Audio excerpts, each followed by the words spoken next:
Good morning. I see you got me off farm today. Around this time of year, early in the growing season, the first place to offer up organic goodies are the woods here at the edge of our farm. And hey, you can't get much more organic than what Mother Nature herself has to offer. So I want you to come with me, and we're going to harvest a delicacy that can only be found deep in the woods. Come on.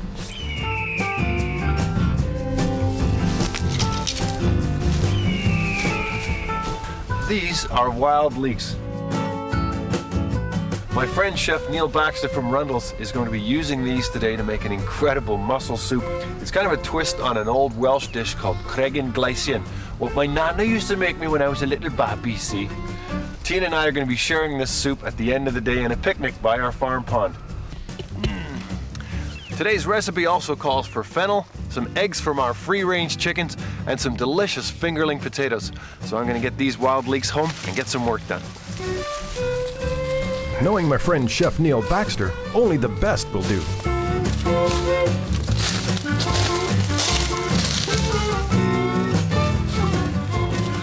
Let me talk to you about the ingredients that go into tonight's soup, starting with the most important one, I think, wild leeks. The ones we just got from the woods this morning. And the smell is a lot like garlic. They're related to garlic, onions, and leeks, but they're a much more pungent aroma to them than you'd find in cultivated leeks. The flavor, on the other hand, is quite a bit milder than leeks. It's not quite the flavor you'd expect, but that combination of mildness and assertive aroma is really wonderful. These guys used to be used as a cure for the winter blahs by local farmers around here because it was one of the first vegetables to come up in the spring, and it had given that jump start they needed to do all that field work.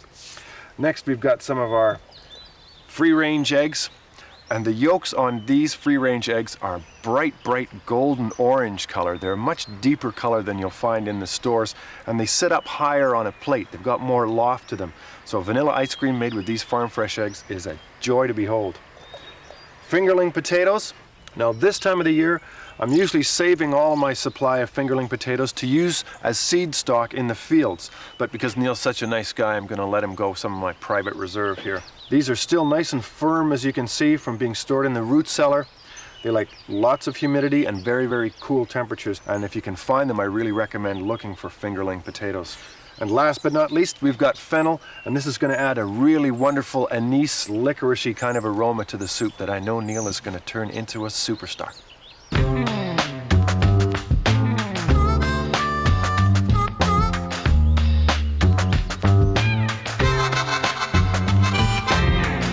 This is how we get our onions and leeks off to a smooth start from seed to planting out in the garden. These plastic trays are available at virtually any garden supply store, as is a seeding trowel, and your favorite seed company will supply you with organic leek and onion seed. We're just going to do a little row out here. You can put them pretty close together in the seeding tray. I usually manage to get about 250 or so onto a tray. And in the epitome of recycling, I'm using an onion bag to hold my potting soil mix that we shake on top of the seeds, just enough to cover them. Tamp them down to make sure they get good contact with the soil. Water them in. Wait about a month and a half to 2 months until they're about the diameter of a knitting needle. Even before the last frost, they can take that cold and you can put them outside. Now there's a slight difference between how you plant onions and leeks. And I'm going to show you the difference here with this pot. Members of the onion family, for them to ripen properly, they've got to have sunlight on the base of the bulb. So you don't want to plant them too deep at all. Just at the root crown, firm them in, and that's deep enough for them. Leeks, on the other hand, we want a good long white stem on them. That's the tastiest portion. We want to maximize that length, so plant them as deeply as you can into the ground. Even with just a couple of centimeters sticking up, as long as you have some green sticking up above the ground, that's plenty for leeks. You'll end up with a nice long white shaft at the end of it, and it'll taste much better. Now this machine here is a Holland transplanter. It was built back in the 1950s, and it kind of reminds me of a time machine. It can accomplish in a couple of hours what would take my daughter Caitlin and I weeks to do by hand. This self-propelled miracle of modern science tracks along in a single furrow that we lay out for it, and it seats two people comfortably, though precariously, facing the wrong way from the actual direction of travel.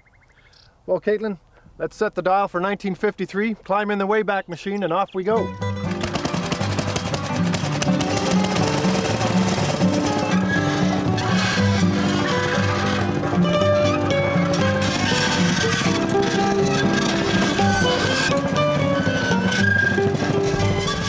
Each of these furrows is also being filled with a high potassium seaweed solution to help prevent transplant shock. This is really important with members of the onion family because they don't like any interruptions in their growth cycle.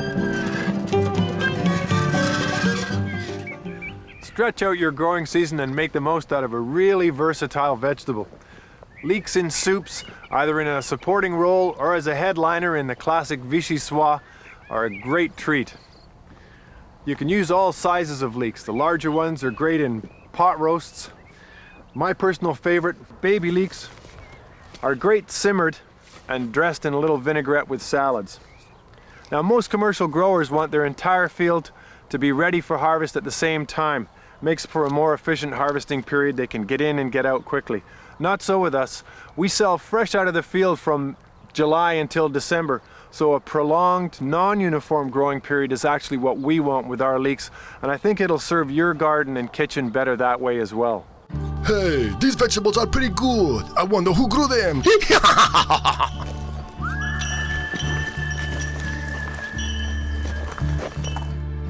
I'm the one who grew them vegetables, and I don't appreciate when folks eat them before I say they're ready, and they ain't ready. Well, how you going to stop us, gringo? Eat leeks, hombres. Hey, who was that farmer with no name? I don't know, but he grows pretty good leeks. I got an idea. I'm gonna build these varmints a corral. And then I'm gonna get over and see what's happening in the best little hen house in Sebringville.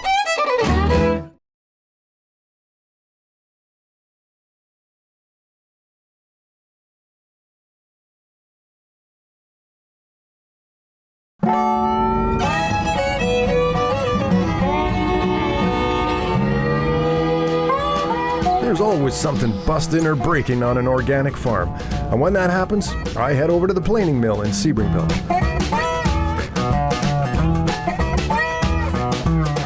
Here we are at Hoffmeyer's Planing Mill, my source for lumber.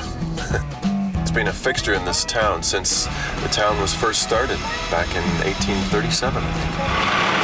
Good to see you.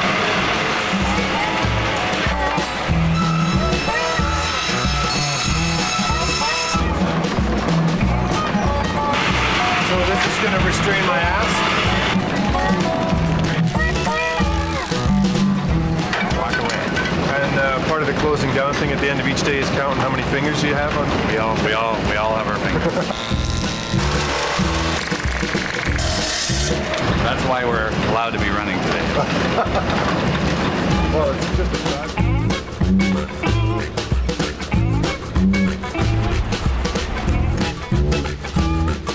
Thank you, sir. Thank you very much. And I'll let you know how the project... Well, if you see a donkey running down the street, you know it hasn't gone very well. We'll cut you some more wood. Okay.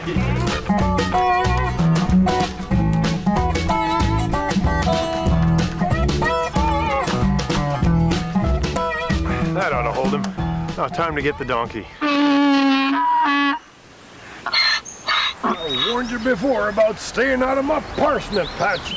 And now I'm gonna aim to keep him up. That ought to hold you. You Egypt mule. There. Now to get back to my real job.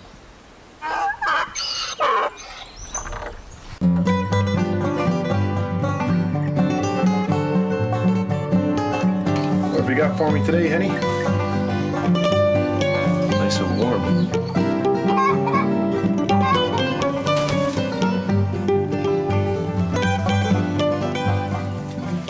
know, chickens are really good at taking care of their own dietary needs. We put natural grain here in the feeders for them, but we also let them forage outside, and they pick up any extra nutrients and goodies that they think they need that day.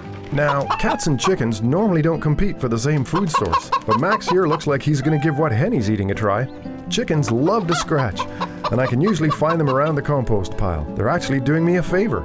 They're turning over the compost, adding oxygen to the pile, helping to break down nutrients. And the result are really great tasting eggs. They're fresher, they're better for you. Free-range eggs are the best thing you can have.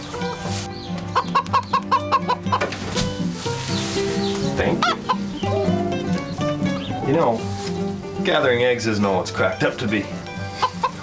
That was a really bad yolk. At least I'm not too chicken to say it.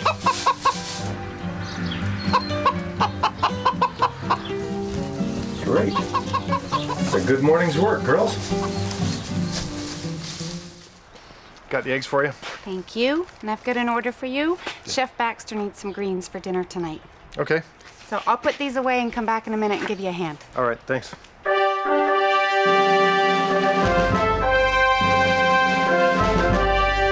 Our salad mixes are the mainstay of our organic operation. We keep them going 365 days of the year, outside and indoors when the weather gets too cold in our greenhouses. We have different salad mixes for different chefs. There are some basics that we keep in the mix, but of the 50 ingredients we have, some of them come and go as the seasons progress. Now, almost all of our salad mixes have lettuce in as a basic component, and there are types of lettuce suited to spring, summer, fall, and even winter. Romaines, icebergs, leaf lettuce. This is a leaf lettuce called red salad bowl. There is also a green version called, believe it or not, green salad bowl. Beautiful color, and look at that shape. Now the cresses, cool weather crops. Nice bit of heat into the salad mix. This one's called wrinkled crinkled cress. They're primarily a cool season crop. You can grow them from, say, the fall right through the winter in the greenhouse into early spring. When the weather starts getting too hot, the cresses will bolt. They'll go to seed too quickly. So we've got to drop them from the mix when the weather gets too hot. Oh man, that's spicy. Another cool season salad item in our mixes is the French herb chervil. Now it's got a really nice licoricey aroma to it and a great flavor. It really lifts a salad mix up. Now you won't see chervil in commercial salad mixes because it's not very heavy. And you get paid by the pound to pick this stuff. Boy, you can really smell the licorice in it already. Now, one of my favorite ingredients in the salad mix are the Japanese mustards. This one's called Osaka Purple. And I don't want to pick anything bigger than this to put in a salad mix when you're eating them raw because they have a kick to them like wasabi, that sinus clearing bang. Now, one of the things about Japanese mustards is the heat in them is very fugitive. It goes away after a few days sitting in storage like coming up from California. So find a local grower or grow the Japanese mustards yourself. You won't get that wasabi kick anywhere else. Well, that's enough about salad. Now time to get my fingers onto some fingerling potatoes.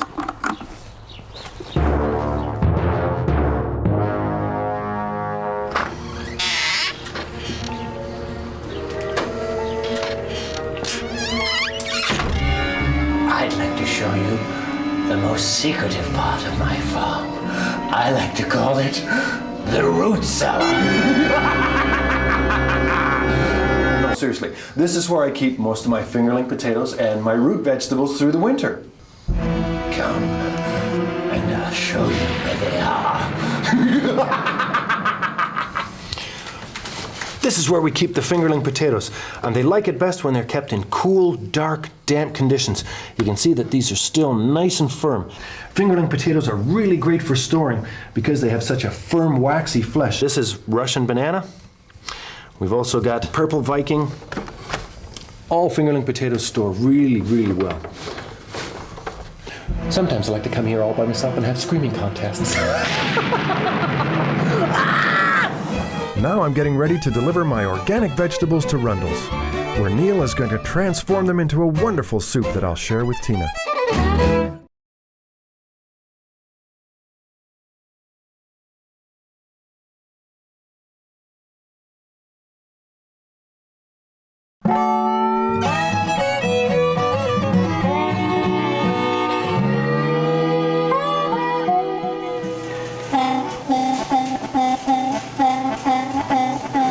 Hey, Kevin, how are you? Excellent, thanks. Good, good. I'm here for some mussels today. I need about 3 pounds. 3 pounds, no problem. So these babies are fresh? Oh yeah, they came in yesterday. Okay. Keep them on ice. If they don't open after you cook them, don't eat them. Very good. Thanks, Kev. Okay, thank you. See you later. See you later. This is Rundle's Restaurant in Stratford.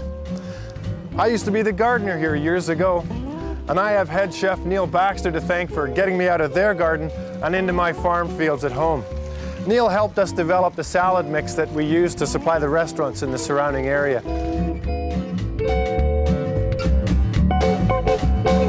This is Neil Baxter. He's my cooking instructor. I think he's one of the greatest chefs I've ever met. He's going to help us today with our wild leeks, and he's going to make a fantastic garlic and wild leek and mussel soup. Neil, why don't you tell us what else is in this? Well, Anthony, we're using some of my most favorite ingredients. We've got fennel, fingerling potatoes, mussels, and some egg yolks for flavor and color. Well, I guess the first thing we need to do is take care of these wild leeks, so I'll start chopping them. How about you take care of some of the fennel? And we're just going to half them. Now, we have to cut these into small cubes and square the edges off so it cooks more evenly. Now I'm going to make aioli. And the basic ingredients to any aioli are eggs, garlic, salt, lemon juice, and olive oil. Now we start with 2 beautiful farm fresh eggs. Now you got to see what these look like. Look at that. You can see it. You see the yolk on that? It's all beautiful orange color. It's very, very fresh. And that's what happens when you have free-range chickens. I'm going to add my garlic paste and my lemon juice and a half teaspoon of salt. And start adding the olive oil in a few drops at first. You want to emulsify it. Begin by whisking. Get all the garlic paste mixed in first. And can I give you a tip? Yes, you Here's may. a tip. Set a ball in a pot. That way you don't have to work so hard. How about that? Oh. And our mayonnaise is getting really thick. But look how yellow that is. Now we're going to move over to the pot where we've got the things sauteing and work on the fennel and the wild leeks. So we're cooking this to soften them a bit and get them to release the flavor a little bit more. Yeah, this soup cooks very quickly, so we need to take the time now to release the flavor. So next, Anthony, we're going to add our white wine, our orange zest, and the bay leaf to this. So I'm going to put the orange peel in. I'm going to put the bay leaves in. 1, 2, and 3 bay leaves. That's all we want in this soup. Too much is too much. Okay, I'm going to put the wine in for you now. Now we're going to put in the mussel broth, which is the final part of the preparation of the base. And I'll tell you what's in this. Believe it or not, mussels, about 3 pounds, some white wine, and some onions chopped up very fine, and carrots and celery. Now we're going to put in some fingerling potatoes that you had left over from last fall. So they've got a very firm flesh when they're boiled. They retain their shape and texture nicely. They do. Oh, we just have to let that simmer. Isn't that great? This soup is improving with every ingredient we put into it. Neil's been a great teacher of mine over the years, and Tina gets to be my willing taste tester.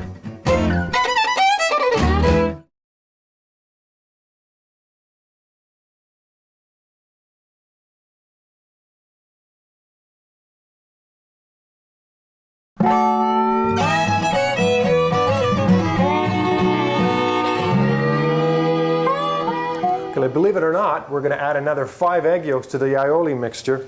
Look at that. Doesn't that look great? You did.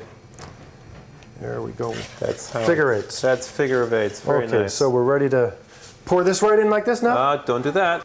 We have to do what I don't have right now. Temper. Temper. We're going to slowly warm the eggs first by pouring a little bit of the broth into the eggs. So I'm going to pour some of the broth in here. That's very good. Stir this one quickly now. So this stabilizes the egg yolks before you put it into the soup. It does, yeah. So if you pour, I'm going to stir. How about that? This is looking better and better, Anthony. Should we bring it over to the counter? Let's look at this soup. Look at this color. Oh, isn't that a treat? Unbelievable. Can you smell that? Smell that. Okay, I think this is a fantastic looking soup here. Is there anything else we're going to do to it? Just got one thing left to put in the soup, and that's the mussels. Well, the mussels have been pre-cooked, steamed, in fact. We're not even going to put these back on the heat, are we? We're just going to warm them up Just with to this warm if they're them through. pre-cooked. Yeah. So if you could serve the soup for us. Okay, here we go. Put a dish underneath it so we don't spill all over the place. That's wonderful. I love the way the vegetables are falling into the bowl. Oh, yeah. The shape of the leeks are really coming through. Okay, chef. You So dress can I that up. sprinkle it with some fennel? Sprinkle away. Okay, just around the edge like that. Wonderful. Look at that. Can you smell that? That last little bit of fennel that Neil added is now coming up in a fragrance, a delicate, delicate fragrance, counterbalancing the strong smell of the garlic and the wild leeks. And I think it's a fantastic soup.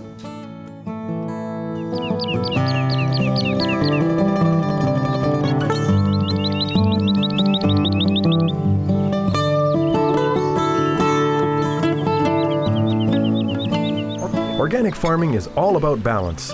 I love the idea of combining a hardworking lifestyle with moments of quiet contemplation over a wonderful meal with my partner Tina. Well, let's try this here's soup. the meal. You betcha. He's a genius. Is he? He's done it again. Well, I'm sure you were a very capable assistant.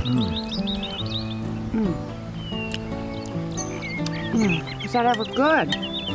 It's fabulous, huh? Yeah. What do you think? It's delicious. Great, huh? Oh, yeah. Cheers. Cheers. Until next time on the Manic Organic, I'm Antony John, a man outstanding in his field. Well, his woods.